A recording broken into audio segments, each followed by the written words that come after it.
मुरारे नाथेति नामानि मुहुर्वदन्ति।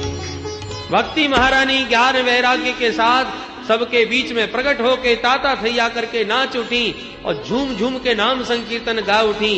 समस्त श्रोता समुदाय भक्ति मैया के साथ भी नाम संकीर्तन में सम्मिलित है। आइए हम और आप भी इस अलौकिक नाम संकीर्तन में अपने मन को समर्पित करें। इसके साथ ही वाणी को विराम से चर्चा द्वितीय सत्र में। श्री कृष्ण गोविंद हरे मुरारे, हे नाथ नारायण वासुदेवा। श्री कृष्ण गोविंद हरे मुरारे, हे नाथ नारायण वासुदेव। श्री कृष्ण गोविंद हरे मुरारे, हे नाथ नारायण वासुदेव। श्री कृष्ण गोविंद हरे मुरारे, हे नाथ नारायण वासुदेव। श्री कृष्ण गोविंद हरे मुरारे, हे नाथ नारायण वासुदेव। श्री कृष्ण गोविंद हरे मुरारे, हे नाथ नारायण वासुदेव। श्री कृष्ण गोविंद हरे मुरारे, हे नाथ नारायण वासुदेव। श्री कृष्ण गोविंद हरे मुरारे, हे नाथ नारायण हरि बोल। वासुदेव। श्री कृष्ण गोविंद हरे मुरारे, हे नाथ नारायण वासुदेव। श्री कृष्ण गोविंद हरे मुरारे, हे नाथ नारायण वासुदेव।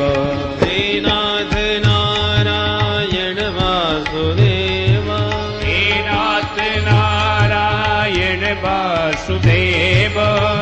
नाथ नारायण वासुदेव। हे नाथ नारायण वासुदेव।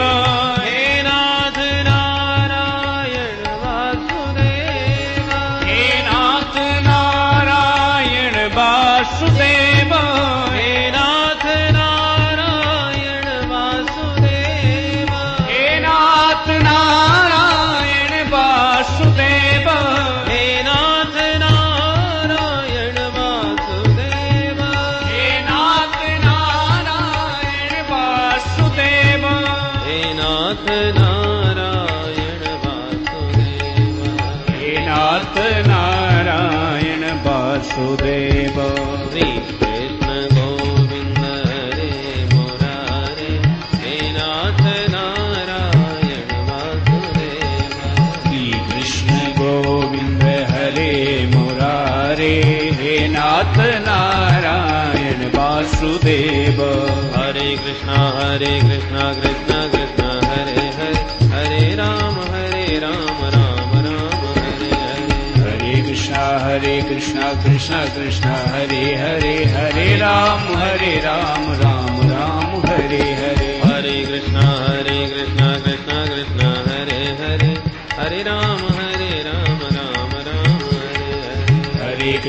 हरे कृष्णा कृष्णा कृष्णा हरे हरे, हरे राम राम राम हरे हरे। हरे कृष्णा कृष्णा कृष्णा हरे हरे, हरे राम राम राम हरे हरे। हरे कृष्णा कृष्णा कृष्णा हरे हरे, हरे राम राम राम हरे हरे। हरे कृष्णा कृष्णा कृष्णा हरे हरे, हरे राम राम राम हरे हरे। हरे कृष्णा कृष्णा कृष्णा हरे हरे, हरे राम राम राम हरे हरे। हरे कृष्णा कृष्णा कृष्णा हरे हरे, हरे राम राम राम हरे हरे। हरे कृष्णा कृष्णा कृष्णा हरे हरे, हरे राम राम राम हरे हरे। हरे कृष्णा कृष्णा कृष्णा हरे हरे, हरे राम राम राम हरे हरे। हरे कृष्णा कृष्णा कृष्ण कृष्ण हरे हरे हरे राम राम राम हरे हरे हरे कृष्णा कृष्णा कृष्णा हरे हरे हरे राम राम राम हरे हरे। बोल भक्ति महारानी की जय। श्रीमद् भागवत महापुराण की जय। गंगा मैया की जय। श्री हरिद्वार धाम की जय। जय जय श्री राधे। नाथ नारायण वासुदेव नाथ नारायण वासुदेव। हे नाथ नारायण वासुदेव नाथ नारायण वासुदेव। हे नाथ नारायण वासुदेव हे नाथ नारायण वासुदेव। जय जय कृष्ण गोविंद हरे मुरारी जय हो। हे नाथ नारायण वासुदेव श्री कृष्ण गोविंद हरे मुरारी। हे नाथ नारायण वासुदेव। श्री कृष्ण गोविंद हरे मुरारी हे नाथ नारायण वासुदेव श्री कृष्ण गोविंद हरे मुरारी। हे नाथ नारायण वासुदेव। हे नाथ नारायण वासुदेव हे नाथ नारायण वासुदेव। हे नाथ नारायण वासुदेव हे नाथ नारायण वासुदेव। हे नाथ नारायण वासुदेव हे नाथ नारायण वासुदेव। श्री कृष्ण गोविंद हरे मुरारी हे नाथ नारायण वासुदेव श्री कृष्ण हरि गोविंद बोल। हरे मुरारी। हे नाथ नारायण वासुदेव। श्री कृष्ण गोविंद हरे मुरारी हे नाथ नारायण वासुदेव श्री कृष्ण गोविंद हरे मुरारी। हे नाथ नारायण वासुदेव। हे नाथ नारायण वासुदेव हे नाथ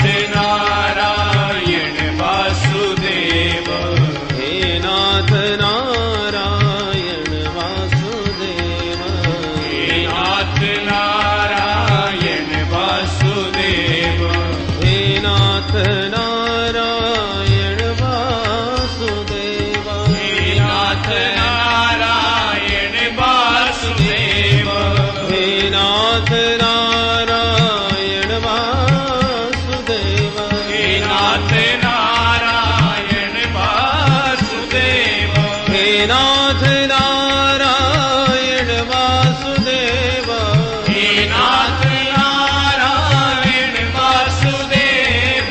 हे नाथ नारायण वासुदेव हे नाथ नारायण वासुदेव। हे नाथ नारायण वासुदेव हे नाथ नारायण वासुदेव। हे नाथ नारायण वासुदेव हे नाथ नारायण हरि बोल। श्री कृष्ण गोविंद हरे मुरारी हे नाथ नारायण वासुदेव श्री कृष्ण गोविंद हरे मुरारी। हे नाथ नारायण वासुदेव। श्री कृष्ण गोविंद हरे मुरारी हे नाथ नारायण वासुदेव श्री कृष्ण गोविंद हरे नारायण वासुदेव। श्री कृष्ण गोविंद हरे मुरारे, हे नाथ नारायण वासुदेव। श्री कृष्ण गोविंद हरे मुरारे, हे नाथ नारायण वासुदेव। हे नाथ नारायण वासुदेव। हे नाथ नारायण वासुदेव। हे नाथ नारायण वासुदेव। हे नाथ नारायण वासुदेव। हे नाथ नारायण वासुदेव। हे नाथ नारायण वासुदेव। बोल भक्त वत्सल भगवान की जय। भक्ति महारानी की जय। जय जय श्री राम। भक्ति सुतौ तौ तरुणौ गृहीत्वा प्रेमैकरूपा सहसा विरासे। श्री कृष्ण गोविंद हरे मुरारे, नाथेति नामानि मुहुर्वदन्ति।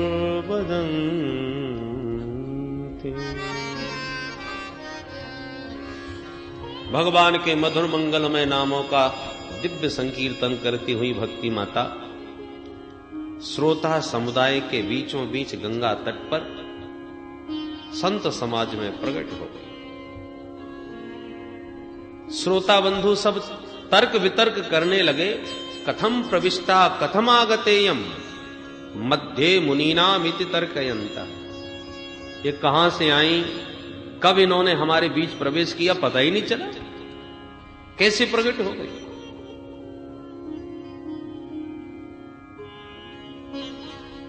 सनकादियों ने कहा, भाई जहां भगवान की मंगलमयी मधुर कथा होती है वहां पर भगवती भक्ति महारानी स्वतः प्रकट होती है। भक्ति मैया ने सबके बीच सनकादियों से पूछा, भगवान यहां आपने बैठने की अलग अलग व्यवस्थाएं सबको दी हैं, परंतु अहम क्व तिष्ठामि, मैं कहां बैठूं महाराज, मेरा स्थान कौन सा है।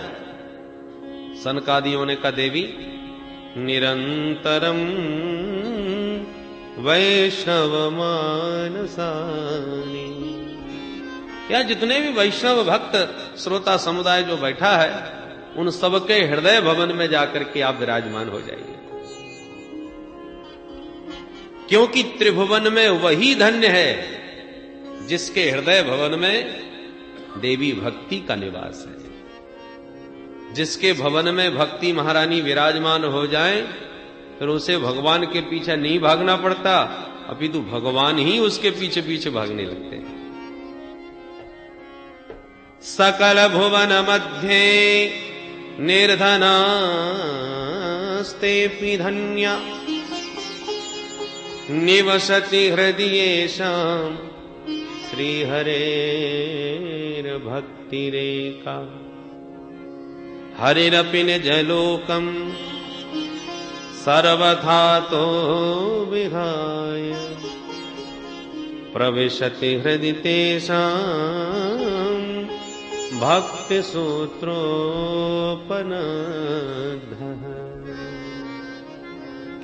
त्रिभुवन में वही धन्य है जिसके हृदय भवन में भक्ति महारानी विराजमान है, क्योंकि भगवान जिस भवन में भक्ति को देखते हैं बस फिर अपना घर छोड़ के अपना बैकुंठ त्याग करके निज लोकम विहाय प्रविशति हृदि तेषां, उसके भक्त के हृदय में भगवान जबरदस्ती घुस बैठते हैं, घुसपैठ करते हैं। और एक बार सरकार घुस पाए तो फिर भक्त कितनी भी कोशिश कर ले फिर निकलने वाले नहीं है। बोलो जय श्री कृष्ण। भाई भवन सुंदर हो और भगवान की प्रिया भक्ति से समन्वित हो तो फिर भगवान भला कैसे कब्जा न करे। खाली मकान पर ही कब्जा होता है। भगवान भवन में झांक करके देखते हैं कौन बैठा है, और जब देखते हैं कि काम, क्रोध, लोभ, मोह, मद, मात्सर, ईर्षा, द्वेष, छल, कपट, और ये साहब बड़ी लंबी सेना भरी है इस भवन में, तो हाउसफुल, कोई जगह नहीं हमारे लिए, लौट पड़ते हैं। और जब झांक करके देखते हैं कि भवन एकदम खाली, तो खाली मकान पर तो कब्जा करने का मन होता है। और भवन खाली होने के साथ साथ सुंदर भी हो, और भगवान को उस भवन में जब अपनी प्राण प्रिया भक्ति देवी का भी दर्शन हो जाए, और जिस भवन में भक्ति देवी रहती हैं उस भवन को फिर ऐसा सजा देती हैं और ऐसा परिष्कृत परमार्जित कर देती हैं, परिशोधन कर देती हैं, और भगवान के अनुकूल उसका श्रृंगार कर देती हैं, सुसज्जित कर देती हैं, तो फिर भगवान कैसे भी अपने आप को रोक नहीं पाते। भवन खाली, वो भी सजा हुआ, उस पर भी प्रिया भक्ति का उसमें निवास, तो फिर तो ठाकुर जी कैसे छोड़े। प्रविशति हृदय तेषाम, बलात् हठात उस भवन में घुस पड़ते हैं, और एक बार प्रवेश कर पाए, भक्ति सूत्रोपनद्ध, भक्ति सूत्र में बंध जाते हैं। भगवान को बांधने वाली भगवान की प्रिया भक्ति महारानी ऐसा प्रेम पास में बांधती हैं प्रभु को, ये जाना भी चाहें तो जा ही नहीं सकते। विसृजति हृदयम नयस्य साक्षात् हरि, साक्षात हरि यस्य हृदयम न विसृजति। ठाकुर जी का ही वह मकान छोड़ने का मन ही नहीं होता।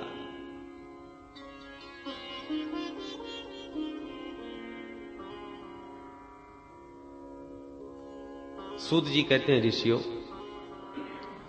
अब देवर्षि नारद ने सनकादियों से कहा, भगवान हमने प्रत्यक्ष देख लिया कि श्रीमद् भागवत के श्रवण से ज्ञान वैराग्य के साथ समन्वित भक्ति किस प्रकार से पुष्ट होकर नाचती है, परंतु अब ये प्रश्न करना चाहता हूं कि श्रीमद् भागवत के सुनने से केवल भक्ति, ज्ञान और वैराग्य ही पुष्ट होते हैं, अथवा पापियों के पापों का भी प्रक्षालन हो सकता है? यदि हो सकता है तो कैसे कैसे पापियों के पाप का शोधन संभव है, वो कृपा करके बताइए। के विशुद्ध्यंति वदंतु मह्यम। सनकादिक मुस्कुराते हुए बोले, नारद जी कैसे कैसे पापी तरते हैं, ये प्रश्न ही हम समाप्त करते हैं। ऐसा प्रश्न ही न करो, हम तो ये कहते हैं कि जिसने जीवन में पाप के अतिरिक्त दूसरा कोई काम ही न किया हो, जीवन में प्रथम श्रेणी का पापी, जीवन भर जिसने अत्याचार, दुराचार, भ्रष्टाचार, पापाचार में ही अपने जीवन को समर्पित कर दिया, और ऐसा महापापी कदाचित जीवन में एक बार भी न सुन पाए, तो मरने के बाद कहीं भूत प्रेत योनि में जाकर के सुन ले, तब भी वह परम पावन हो जाता है। नारद जी बोले, वाह महाराज, गजब कर दिया आपने। जीते जी की बात छोड़ दो, मरने के बाद भी सुन के तर जाए, ये बात तो जरा उतरती नहीं। ऐसा कभी आज तक संभव हुआ है? कोई प्रमाण है? बोले हां, हम तुम्हें एक इतिहास की कथा सुनाते हैं। अत्र ते कीर्तयिष्याम इतिहासं पुरातनम, यस्य श्रवणमात्रेण पापहानि प्रजायते। ये इतना सुंदर पावन इतिहास है ऋषियों, इसके सुनने से भी पापों का शोधन होता है। एक तुंगभद्रा नामक नदी के किनारे एक छोटे से गांव में एक पंडित जी रहते थे, पंडित आत्मदेव शर्मा। बड़े विद्वान थे, द्वितीय भास्कर के समान। विशुद्ध ब्राह्मण वृत्ति से ही जीविका चलाते थे, संपन्न थे। उनकी धर्मपत्नी का नाम था श्रीमती धुंधुली देवी। पतिदेव जितने विद्वान और सुशील स्वभाव के थे, ठीक इसके विपरीत उनकी धर्मपत्नी थी। लोक वार्ता रता क्रूरा प्रायसो बहुजल्पिका सूरा च गृह कृत्येषु कृपणा कलह प्रिया। भयंकर झगड़ा ले, जब तक पड़ोसन से लाठी चार्ज न हो जाए तब तक भोजन ही हजम न हो। इतना खतरनाक स्वभाव। इधर से उधर वार्तालाप करके आपस में लोगों को झगड़ा करवाना या झगड़ा कर बैठना, ये सब विचित्र स्वभाव। और ब्राह्मण इतने सीधे और सरल के उससे भी अपना निर्वाह कर रहे थे। एक ही दोनों दंपतियों के मन में कष्ट कि कोई संतान नहीं है। ब्राह्मण के मन में तो एक दिन इतनी पीड़ा हुई इस बात को लेकर, गृहम त्यक्त्वा वनंगतः, घर छोड़ करके वो ब्राह्मण वन को चला गया और एक वृक्ष के नीचे बैठा बैठा ब्राह्मण आंसू बहाने लगा। एक संत निकल पड़े, ब्राह्मण की आंखों में आंसू देखे तो बेचारा आया इस वन में एकांत में, आंसू बहा रहा है, निश्चित प्रभु के लिए रो रहा होगा। कोई भगवत प्राप्ति करने हेतु तो कोई मुमुक्षु जिज्ञासु है, चलो देखते हैं, मार्गदर्शन कुछ करते हैं। संत चले आए, पूछ दिया, कथम रोदसी विप्रत्वम काते चिंता वनीयसी बदत्वम सत्वरम मह्यम स्वस्य दुःखस्य कारणम। वो ब्राह्मण कथम रोदसी, हे ब्राह्मण क्यों रोता है भाई, कौन सी चिंता तुझे सता रही है? सत्वरम बद, शीघ्र हमको बताओ। ब्राह्मण ने देखा कि एक संत सहानुभूति दिखा रहे हैं, तो संत के सन्मुख और मुक्त कंठ रो पड़ा, चरणों में चिपक गया ब्राह्मण। किम ब्रवीमिषे दुखम पूर्व पापेन संचितम मदीयः पूर्वजास्तोयम कवोष्णमुपभुञ्जते। महाराज क्या बताऊं अपने मन की बात, न जाने पूर्व जन्मों के कितने पाप उदय हो गए। पूर्वजों को जल देता हूं तो उनकी आंखों में आंसू आ जाते हैं, क्योंकि मेरे बाद उन्हें कोई जल देने वाला नहीं। भगवान का दिया घर में सब कुछ है महाराज, पर संतान के बिना वो घर काटने को तोड़ता है। एक गाय पाली मैंने महाराज, वो भी बांझ है, उस गाय के कोई बछड़ा नहीं हुआ, बरसों से घर में बंधी है। एक वृक्ष लगाया, वो भी कितना बड़ा हो गया, पर अब तक उसमें एक फल नहीं आया। बताइए मेरा दुर्भाग्य। संत ने मन ही मन सोचा, राम राम, हम तो कुछ और सोच के आए थे। हमने तो सोचा प्रभु के लिए रो रहा होगा तो मार्गदर्शन करूंगा, पर ये तो पुत्र के लिए रो रहा है। फिर भी अब इसका मार्गदर्शन तो कुछ ना कुछ करना ही चाहिए। संत जी समझाने लगे, मुंचा ज्ञानम प्रजारूपम बलिष्ठा कर्मणो गति विवेकम तु समासाद्य त्यज संसार वासना। ए ब्राह्मण, क्या बेटा बेटियों के चक्कर में रोता है? ये महा अज्ञान है। कर्मों की गति बड़ी गहन है और बड़ी बलवती है, इसलिए विवेक को जगाओ, विवेक से काम लो और संसार की इन बेटा बेटियों की आसक्ति की वासना को निकाल दो। कौन किसका बेटा? राजा सगर के 60,000 बेटा हुए थे ब्राह्मण, इतिहास पढ़ा होगा या सुना होगा, पर कौन से बेटे ने सुख दिया सगर को? पीढ़ियां लग गई तपस्या करते करते, तब तो जाके पूर्वजों का उद्धार कर पाए। धर्मात्मा अंग का नाम सुना होगा, संतानहीन थे, बड़े बड़े यज्ञ किए, तब जाके एक बेटा हुआ, सो निकल पड़ा नास्तिक बैन। ऐसा नास्तिक निकला कि घर छोड़ के बाप को ही भगना पड़ा। तो बेटे के हो जाने से तुम सुखी हो ही जाओगे, इसकी क्या गारंटी है? ब्राह्मण ने कहा, सुनो महाराज जी, ये प्रवचन देना तो मुझे भी बहुत आता है, मैं भी पढ़ा लिखा हूं। अरे आप बाबा बैरागी बेटे का सुख जानते ही क्या हो? छोटे छोटे बच्चे पापा पापा कह के तुतला तुतला के बातें करते हैं मीठी मीठी, कितना आनंद आता है, रसगुल्ला सा घुल जाता है कान में। वो तोतली वाणी सुनने के लिए मेरे कान कब से तरस रहे हैं। मुझसे कोई बात करने वाला बालक ही घर में नहीं है। गृहस्थ सरसो लोके पुत्र पौत्र समन्विता, छोटे छोटे बच्चों की किलकारियों से गूंजते हुए घर गृहस्थी का आंगन ही कुछ अनोखा होता है। मुझे आपका कोई प्रवचन नहीं सुनना है, मुझे तो बेटा चाहिए। संत जी समझ गए बेटे का भूत सवार है इसको, इस समय इसके अलावा कुछ नहीं सुनेगा ये। संत जी बोले, सुनो ब्राह्मण, मैंने तेरी ललाट की रेखाओं को पढ़ लिया है। क्या लिखा है महाराज? बोले, तेरे माथे में तो स्पष्ट लिखा है, सप्त जन्मावधि तव पुत्रो नैवच नैवच। तू आज की बात छोड़, 7 जन्म तक तुझे कोई संतान नहीं हो सकती। जो सुना, अब तो ब्राह्मण का दुख दुगना हो गया। जोर से सिर उठा के पटका संत जी के चरणों में। संत जी घबरा गए, हे ब्राह्मण ये क्या कर रहे हो भाई, मर जाओगे? ब्राह्मण ने कहा, मरने तो मैं बैठा ही था, मैं तो अपना दुख से वैसे ही मर रहा था, आपने दुख दूर करने की जगह 7 गुना और बढ़ा दिया। मैं तो इसी जन्म के लिए रो रहा था, आपने 7 जन्म का हिसाब और सुना दिया।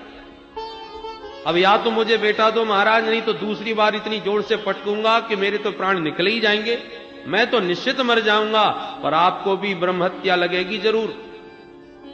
मुझ ब्राह्मण का जो भी कष्ट है उसके कारण आप बनोगे महाराज। संत जी की धड़कन तेज हो गई, हे भगवान, ये खामखा ब्रह्म हत्या मोल ले ली हमने। हम अपनी रास्ता जा रहे थे, लेना एक न देना दो। अब ये कहता है इसकी मृत्यु का कलंक मुझे लगेगा। अरे भाई मैंने क्या किया तेरा? बोले, महाराज आपने मेरा दुख बढ़ा दिया है, अब या तुरंत मुझे बेटा दो, नहीं मरता हूं और आप ब्रह्म हत्या के लिए तैयार हो जाओ। संत जी ने कहा, सुनो सुनो, ऐसा ना करो भैया, देखो विधाता ने जब तुम्हारे ललाट पर लिखा नहीं संतान योग, तो मैं कहां से दूंगा? बोले, कहीं से भी दो महाराज, मुझे इतना विश्वास है संतों के वचन पर, विधाता को भी विचार करना पड़ता है। वो चाहे तो विधाता के विधान को पलट दे महाराज। ओहो, संत जी समझ गए ये छोड़ने वाला नहीं, तो भगवान का नाम लिया, हे प्रभु अब आप ही लाज रखो। और भगवान का नाम लेके एक फल ब्राह्मण के हाथ थमा दिया। पंडित जी ये फल लेकर के जाओ और जाके अपनी धर्मपत्नी जी को खिला देना, मुझे विश्वास है कि प्रभु ने चाहा तो निश्चित उसको बेटा हो जाएगा। बस इतना सुनते ही ब्राह्मण खुशी के मारे उछल पड़ा, बस बस महाराज बन गया काम, अब तो जल्दी बताइए, कुछ नियम तो नहीं पालने पड़ेंगे? बोले, नहीं नहीं, नियम तो कुछ पालने पड़ेंगे ब्राह्मण, केवल खास नियम, ज्यादा नहीं है।